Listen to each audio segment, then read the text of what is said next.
A little disclaimer before the episode. Due to the information we'll be talking about today going through a rewrite process, not everything that we'll cover may remain unchanged upon uploading. Because of this, when the rewrites of all subjects being covered are finished, we'll come back and update the episode as needed. As always, thank you all for listening, and thanks for sticking with us for a whole year. It truly means a lot to us. Now, let's get into the episode. The partygoers. Partygoers, also known as Entity 67, are one of the most dangerous presences within the backrooms. They are described as being tall, bipedal entities with smooth leather-like skin, the color of which vary from bright red, green, blue, and white, but they're mainly seen as having bright yellow skin. Their most notable feature would have to be the cartoony smiley face written over their faces. Another alarming feature of their anatomy is their lack of hands. It's even more alarming that, even with just nubs, they're still able to operate machinery and participate in actions where hands would be required, such as hacking and editing articles in the MEG database. Still on their nubs, at the end of them is a small orifice, with teeth-like structures nested within. Along with teeth, an appendage resembling a memory worm.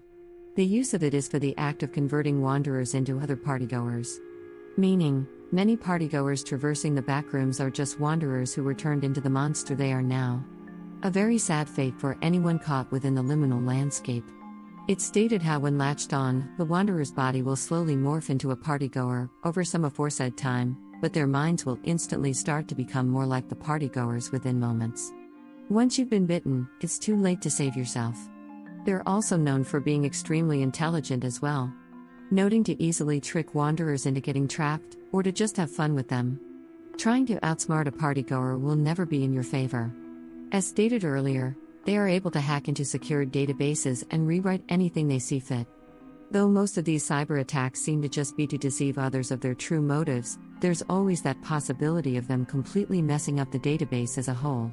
Luckily this isn't the case, but for how long? Who can say? When looking into your respective faction's database, and you see a smiling face at the end of any articles, notify your higher-ups and contain or delete the said articles. Those articles were made by the partygoers and can be summed up as a trick. Now, you're probably wondering, how do I survive an encounter with these dangerous entities? And that's a fair question. Luckily, we have some tips to help you out with dealing with these entities. To start us off, sighting a balloon anywhere within the backrooms is a huge red flag that a partygoer is nearby. If you see a balloon, go in the opposite direction. Whether it's a partygoer or Pennywise, neither aren't worth being curious to find out. The next tip may require some cardio. Partygoers are one of the stealthiest things you can run into within the backrooms. What they make up for in sneakiness, they lack in speed, so if you see one and have time to escape, you should do so. The average wanderer can outrun a partygoer, so running away should always be your first option, if able. The sight of confetti may also be a sign of a partygoer nearby. So keeping away from confetti would be for the best. Fighting should never be attempted when confronted with a partygoer, either close combat or range. They're smart enough to avoid gunfire and getting close to convert you, so trying to shoot or stab your way through partygoers might not work in your favor. And if you have been bitten by their nub-mouth thing, the best thing you can do is call out the partygoer's presence. Saving yourself is no longer on the table, but helping the lives of your fellow wanderers is. With that rundown of the partygoers out of the way, let's get into their dedicated area of the backrooms. Level Fun. Level Fun. So, what is Level Fun? Well, here's all we know about it. Level Fun is classified as an enigmatic level. It doesn't have a survival difficulty class assigned to it. Though, if one was given to it, a classification of 5, that being unsafe, unsecured, and a high entity count. It's considered one of the most dangerous levels within the backrooms, primarily due to being filled with partygoers. And I don't need to re-explain just how dangerous they are. So, with that basic rundown out of the way, let's go over the appearance of Level Fun. Appearances. Level Fun takes the appearance of a room or rooms of varying sizes, decorated for a party, mostly fit for children. Our records state that there's lots of cake, cookies, and almond water spread all over the level. This is considered one of the many tricks the partygoers keep putting in Level Fun's data articles, in order to trick wanderers into coming. Other than that, Level Fun is pretty basic in its appearance. So until we're able to get a scout in and out of there, this is all we got for the time being. Scavenge and supplies. Though within the level article of Level Fun, it states that snacks and almond water can be found all over the place, that is considered false by all who reads it. There is no loot or resource to be found within Level Fun, and we advise that no one try to access Level Fun to find scavenge.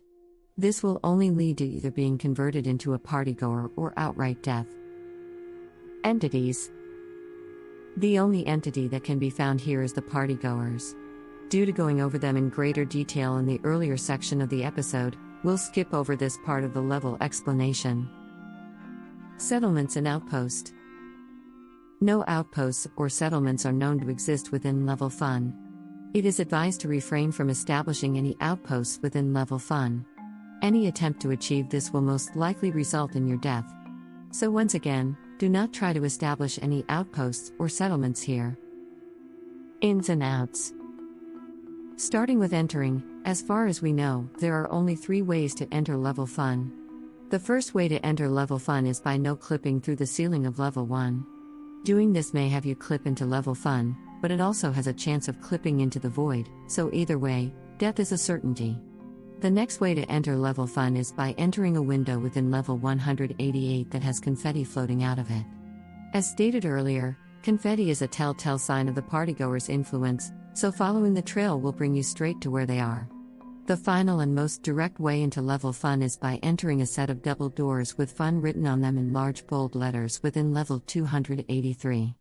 Now that we got the ways to enter Level Fun out of the way, let's go over how to leave, or the lack thereof.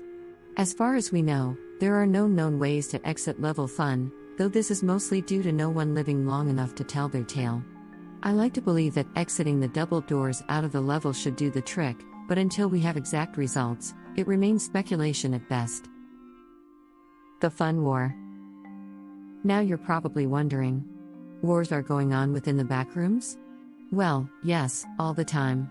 Some of these wars are between human factions, trying to gain territory or knowledge, but this one is unique.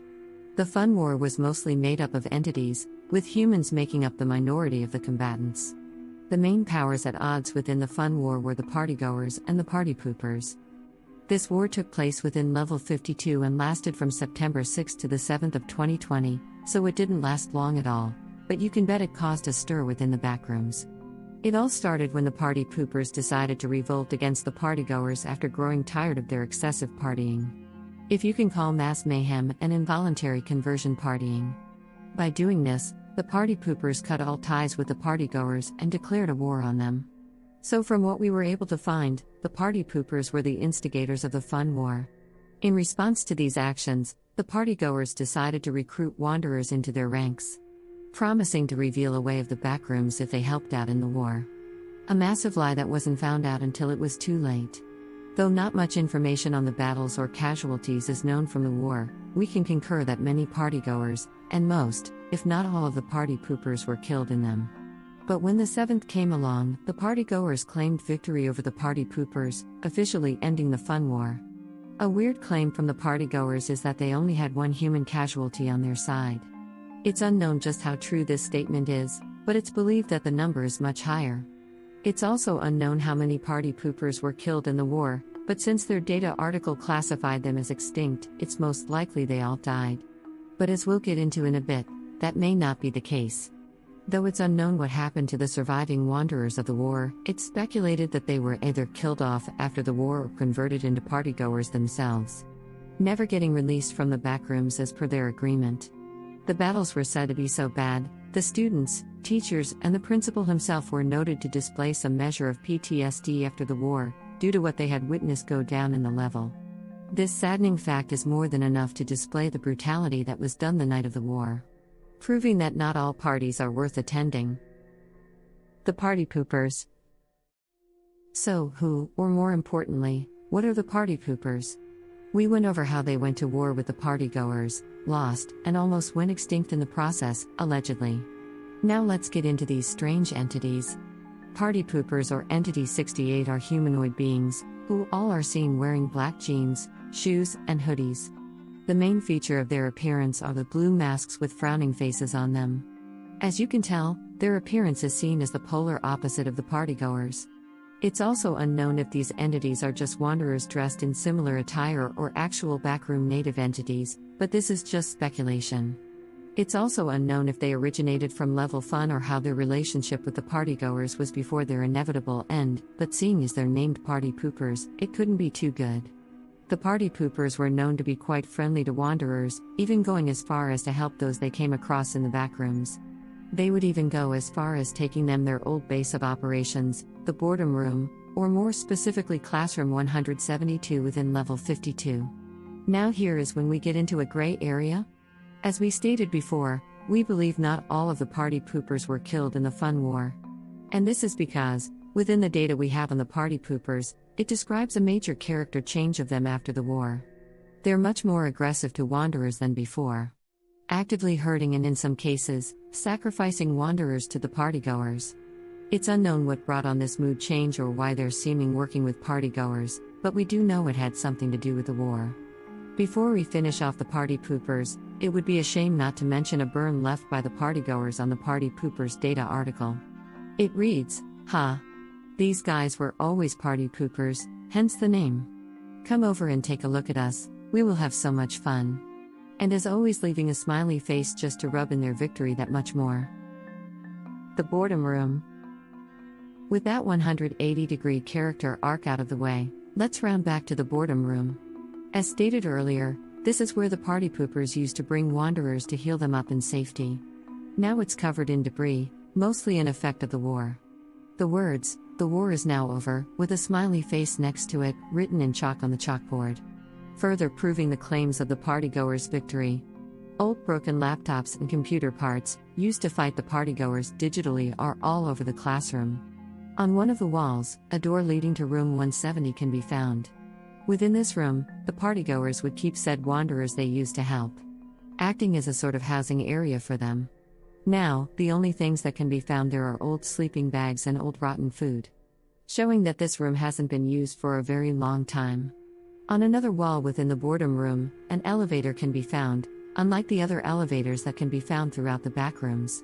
This elevator is equipped with a numbered keypad that supports the input of negative numbers as well as decimal placements, meaning this elevator will allow you to go to both negative and sub-levels as needed, making it a great way to travel throughout the backrooms.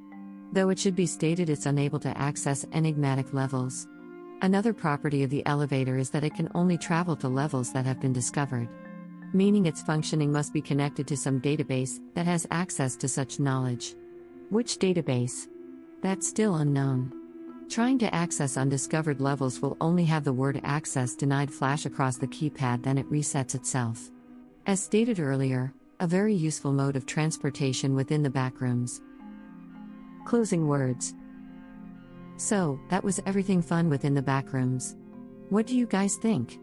How do you feel about the partygoers? What do you think about the fun war? What do you think happened to the wanderers who helped the partygoers?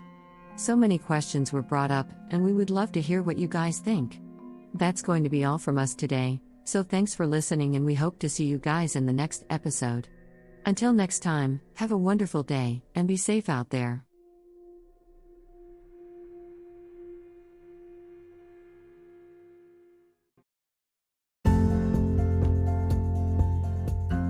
I would like to say a very special thank you to our patrons, Ridiculous, Izzy Klein, Caleb Hills, Zephyr the Cast Iron Crow, Belmex Zoro, Nathan Gear, Anakin Bumgardner, Sushi Penguini, Cullen Shaughnessy, Stephen Conger, my friends call me PK, Jeff Nordley, Slim Steven, That One Random Guy, The Good Diamond, Undead, and World Ray.